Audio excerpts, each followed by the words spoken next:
भी कार्य वो कर रहे हैं, एजुकेशन के अंदर कर रहे हैं, फिल्म इंडस्ट्री के अंदर कर रहे हैं, और बहुत से लोगों को नए मौके दे रहे हैं, बहुत से छात्र छात्राओं को मीडिया के क्षेत्र में आगे बढ़ा रहे हैं, और उनको उनकी फिल्मों में डिजिटल को लाने के लिए वर्ल्ड बुक ऑफ रिकॉर्ड में उनका नाम इंटरनेशनल एडिशन में शामिल किया जा रहा है।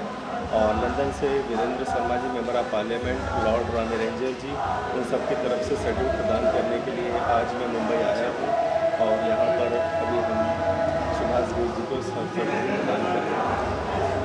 उस्मान जी, कैसे प्लान में इस बार की सुभाष जी, कैसे पूरा सेटअप? एक्चुअली प्लान तो सब संतोष भाई का ही रहता है। मैं बताना चाहूँगा कि वर्ल्ड बुक ऑफ रिकॉर्ड के अंदर जो शामिल करने की प्रक्रिया है वो बड़ी लेंथी होती है, और मैं पिछले 6 महीनों से हमारे ज्यूरी और करीब 4 सदस्य हमारे एडिटर इसी काम में लगे हुए थे, और हम तय नहीं कर पा रहे थे कि सुभाष जी का नाम हम इसमें शामिल कैसे करें। लेकिन जब 80 के दशक के अंदर हमने देखा कि डिजिटल साउंड लाने वाले आप पहले व्यक्ति हैं, बॉलीवुड सिनेमा में डिजिटल को किस तरीके से थिएटर के अंदर अलग रूप में प्रस्तुत करने वाले आप पहले व्यक्ति हैं, और हमने इसी पर फोकस किया। और बॉलीवुड इंडस्ट्री को एजुकेशन का रूप प्रदान करने वाले भी आप पहले व्यक्ति हैं। और मैं देखता हूं कि बॉलीवुड के अंदर लिस्टिंग कंपनी के रूप में, लिमिटेड कंपनी के रूप में भी एक उसको बॉलीवुड इंडस्ट्री का दर्जा दिलाने वाले भी आप पहले व्यक्ति हैं। तो कहीं ना कहीं उनकी बहुत सी खूबियाँ हमें नज़र आईं और हमारे ज्यूरी को नज़र आई। तो हमने डिजिटल प्लेटफॉर्म को सबसे पहले लिया, और डिजिटल प्लेटफॉर्म को बॉलीवुड में पहली बार आगे लाने वाले, आगे प्रयास करके पूरी दुनिया में बॉलीवुड मुंबई का नाम आगे बढ़ाने वाले सुभाष घई जी का नाम वर्ल्ड बुक ऑफ रिकॉर्ड के इंटरनेशनल एडिशन में शामिल किया।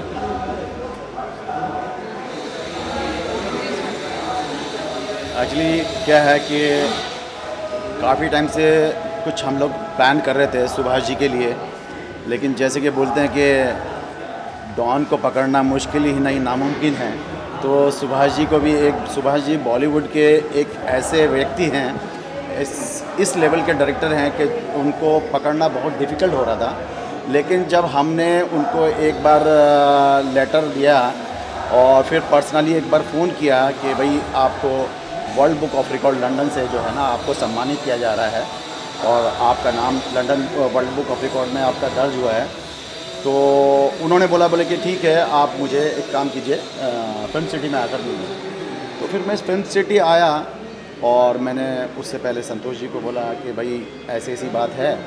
तो संतोष जी की चाहत थी कि सुभाष जी का नाम जो है वो जितनी जल्द से जल्द हम वर्ल्ड बुक ऑफ रिकॉर्ड में दर्ज हो जाएगा, वो हमारे लिए that is much better for us. तो मैं आया फिल्म सिटी में, उनसे सीटिंग की, तो काफ़ी इम्प्रेस हुए। फिर उन्होंने बोला कि हम लोग नेक्स्ट मंथ हम कर लेंगे। तो इस तरीके से जाके सुभाष जी की डेट मिली है, और इसमें कोई शक नहीं है कि आज जो सुभाष जी ने जो दिग्गज काम किए हैं, जो दिग्गज फिल्में की हैं, तो ही डिज़र्व। तो ये हमारी खुशकिस्मती है कि आज हम सुभाष जी को यहाँ पर सम्मानित करने के लिए आए हैं।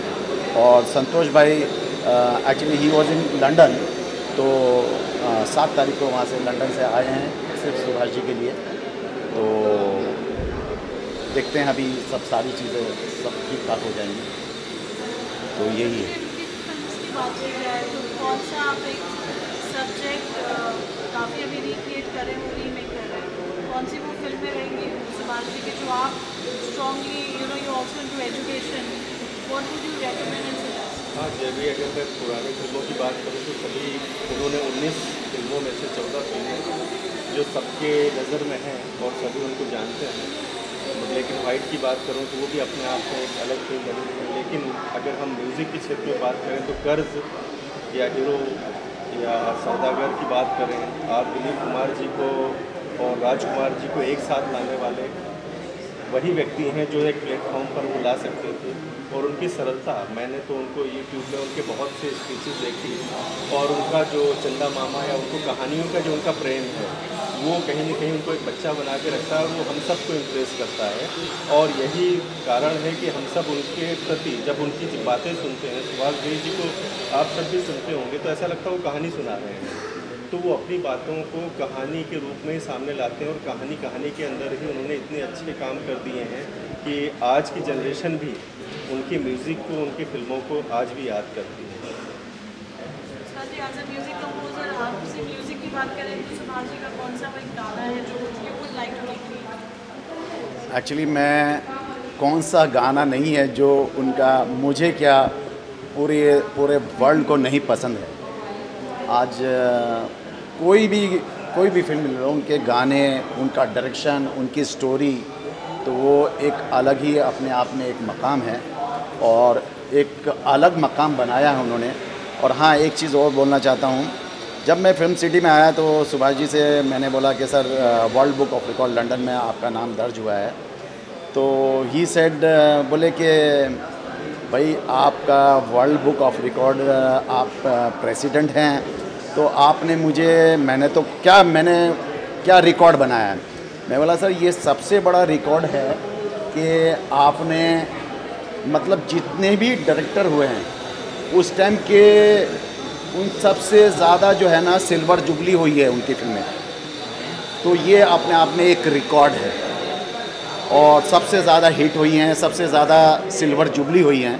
तो फिर उनको ये बात अच्छी लगी, अच्छा आपको सब पता है? तो मैं बोला हाँ ये सब मुझे पता है। तो फिर उन्होंने इम्प्रेस होकर फिर हमें ये डेट दी है 9। उन्होंने ही बोला था कि हम लोग 9 को करेंगे ये चीज़। एनीवे, जहाँ तक उनके म्यूज़िक की बात है तो म्यूज़िक मुझे उनकी हर फिल्म का पसंद है। जैसे कि संतोष जी ने बोला है कर्ज का, और ताल के गाने हैं सर, मतलब एक अलग ही मकाम है उन गानों का। हर फिल्म का ले लो, जो भी उनकी फिल्में हैं, काली चरण ले लो, विश्वनाथ ले लो, मतलब सर उन्होंने एक अलग हट के काम किया है। अलग हट के काम म्यूज़िक डायरेक्टर से, अपने जितने भी उनके साथ में जुड़े हैं उनसे अलग हट के काम लिया है। तो उनके अंदर एक क्वालिटी है। एंड आज वर्ल्ड बुक ऑफ रिकॉर्ड में आज उनका नाम दर्ज किया जा रहा है, तो वो डिज़र्व करते हैं सर। सवाल आपके जवाब हमारे। Thank you very much for coming.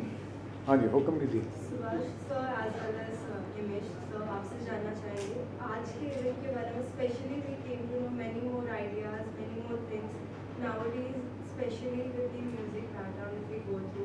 बहुत से यंगस्टर्स आते हैं जो अपना स्टार्टअप करते हैं, लेकिन कहीं ना कहीं उन्हें ऐसा लगता है कि एक पैर पीछे ले लेते हैं, कुछ ना कुछ अपॉर्चुनिटी नहीं मिलती है, कुछ प्रॉब्लम्स आते हैं। प्लीज़ उन सभी लोगों के लिए कुछ ना कुछ आप कहिए। देखिए, मेरे लिए तो यही है कि हर एरा का अपना चैलेंज होता है।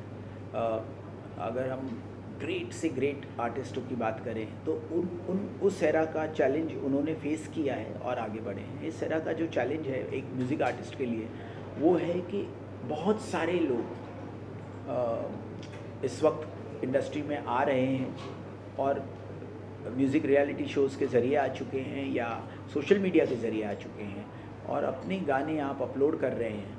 तो there are so many actually lakhs of singers और आ रहे हैं। तो ये एक बहुत अच्छी बात भी है जो पहले नहीं होता था। पहले बहुत कम लोग काम कर रहे थे, बस वही काम कर सकते थे। ब्रेक मिलना बहुत मुश्किल था। आज ब्रेक मिलना आसान है बिकॉज आप कनेक्ट कर सकते हैं। लोग इंस्टेंटली, अगर एक फ्रेश वॉइस अच्छी लगती है तो कहीं ना कहीं ब्रेक मिल जाता है, लेकिन सस्टेन करना मुश्किल है। इसीलिए प्रेपरेशन जो है, जो जैसे विस्लिंग वुड्स में आज इतनी तालीम इनको मिल रही है बच्चों को, वो बहुत ज़रूरी है। और वो तालीम से वो जो प्रेपरेशन है उससे they will be prepared to when they come out in the film industry or the music industry, they will be absolutely एक मैच्योरिटी से काम कर सकेंगे। तो तालीम हासिल करना बहुत ज़रूरी है और उसी के साथ साथ उनको वो हार्ड वर्क करना है कि अगर वो एक कंपोज़र हैं तो वो 200-300 गाने होने चाहिए। आपको नंबर ज़्यादा लगेगा बट 200-300 गाने होंगे तो वो कहीं पहुंच पाएंगे। 1 या 2 गाना लेकर ही आएंगे।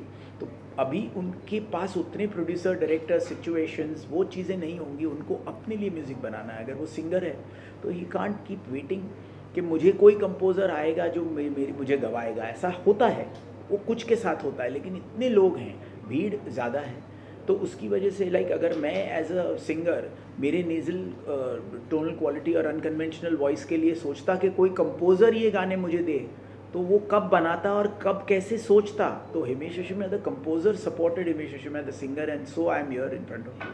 So that's very important for a singer also to understand that he will have to turn composer, even if he is not a composer, but that's the challenge of the era. So he'll have to learn composing, which he can do it at Whistling Woods. And he has to, because music तो होता ही है, but उसको professionalism एक singer को जैसे West में भी होता है कि singers are composers, that's the future.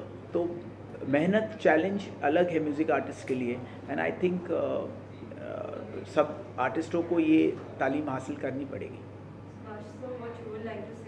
हमने देखा कि आपने भी एक चैलेंज दिया था सर को सभी के सामने, लेकिन उन्होंने अपना चैलेंज पूरा किया. कितना अच्छा गाया. उस जगह लाइन मैंने दी और ऐसा लगा कि बहुत प्रिपरेशन के साथ ये गाना बनाया गया है. That is called art. और जो हिमेश जी हैं वो मैं ये कहूँगा कि 7 कलाओं के सप्तऋषि हैं. एक्टर भी ये हैं, सिंगर भी हैं, कंपोज़र भी हैं, ऑर्केस्ट्रा भी हैं, लिखते भी यही हैं, परफॉर्म भी करते हैं, स्टेज शो भी करते हैं और जज भी हैं. आप सोचिए कितनी बड़ी कलाएँ हैं.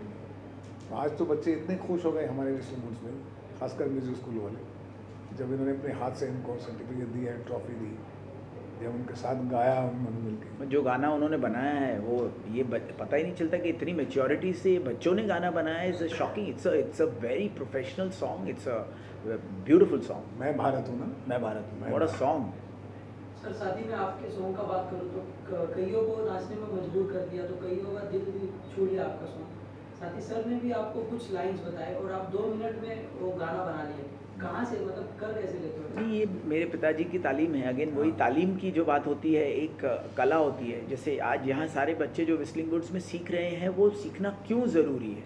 बस वो इसीलिए है क्योंकि एक रॉ टैलेंट को प्रोफेशनलिज्म में जब एक तरीका, एक तालीम मिलती है, जैसे हम बोलते हैं ना गुरु बिना ज्ञान नहीं है, तो वो यहाँ पर मिलता है. तो वो मुझे बहुत छोटी सी उम्र में कुछ तालीम मिली. तो जब आज सुभाष जी ने वो चैलेंज दिया कि भाई 2 मिनट या 3 मिनट ही है हमारे पास और बनना चाहिए और शुरू में भीगा हुआ होना चाहिए, तो कोशिश की और ऊपर वाले ने मदद की और वो हो पाया. So I am grateful to God and everyone. Beyond my imagination. My pleasure sir. Thank you.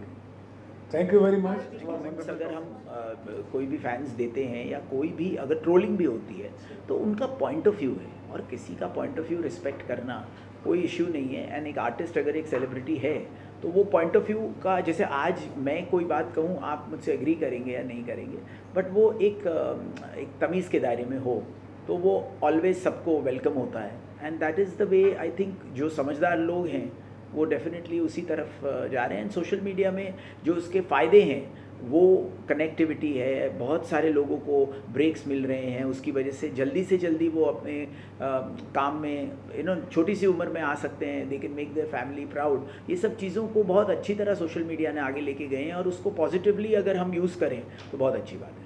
Sir आपका नाम वर्ल्ड बुक ऑफ रिकॉर्ड में आया है, तो आप किस तरह से देखते हो उसको? भाई मैं बांद्रा में रहता हूँ और व्हिस्लिंग वुड आता हूँ हमारे गाँव में. अब वर्ल्ड बुक में क्यों आया नाम मुझे भी नहीं मालूम. हम लोग काम करते हैं इतने सालों से, 40 साल 50 साल हो गए. हमने काम को हमेशा काम समझा है. हमने कभी ये नहीं समझा कि इसमें हम लोग कभी यहाँ अवार्ड ले लेंगे या वर्ल्ड बुक में आ जाएगा या. बट सुभाष जी, तो we been fans of everything what he is done, so he completely deserves to be in not only world book or any book of records, because he's broken every possible record which was made in the film industry. So what more can you? लेकिन ये सब होने के बावजूद भी मैं हमेशा एक बात अपने समझ में और दिल में रखता हूँ कि मुझे सीखना है. आज भी मैं स्टूडेंट हूँ. आज के सेशन में मैं आपको बता सकता हूँ कि मैंने 2 चीज़ें सीखी. क्योंकि हर बात आप स्टूडेंट से, नई जनरेशन से सीखते हैं. नई generation is time ahead today. आप नई जनरेशन के साथ मित्रता रखेंगे, दोस्ती रखेंगे, उनके साथ काम करेंगे, तो आप कभी भी अपने काम में वर्ल्ड बुक में आने का मतलब रिटायर नहीं हुए. बुक तो बनती रहेंगी, लेकिन आपको सीखने की जो इच्छा है वो थ्रू आउट रहनी चाहिए. Till your end of your time you have to be a student, and that's it. Fabulous. Thank you.